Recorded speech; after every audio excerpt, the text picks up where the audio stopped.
I never really liked the AT-ST. It wasn't how they walked or the design.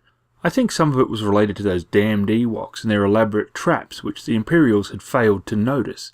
The AT-ST didn't strike me as very competent as a vehicle. Battlefront, however, showed me how deadly this could be if used right. It's fast if you're on foot, deceptively so. It can reach you a lot sooner than seems possible.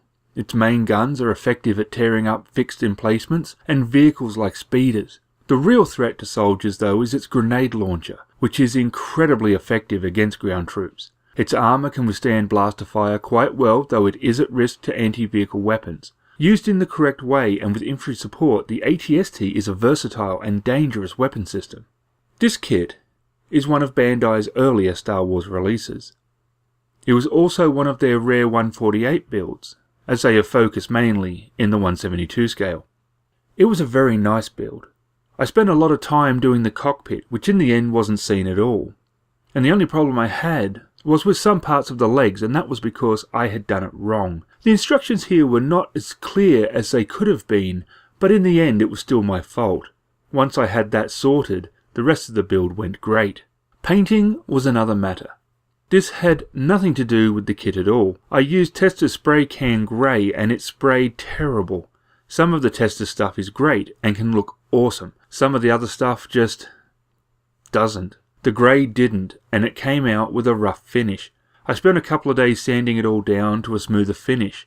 I also had to decide what to do with it from there. The Empire gets a lot of crap for having no understanding of how camouflage works. I thought this was a bit unfair and decided to fix that, so I did mine in a woodland camo scheme that I thought the Empire might use. I went with white. Nah, I decided to work on a faded white over grey scheme for a winter planet. Overall, I'm happy with it, though there is a couple of things I would do very different if I did another one. Ice worlds would be very harsh on equipment, and there might not always be a lot of time to prepare for a cold environment.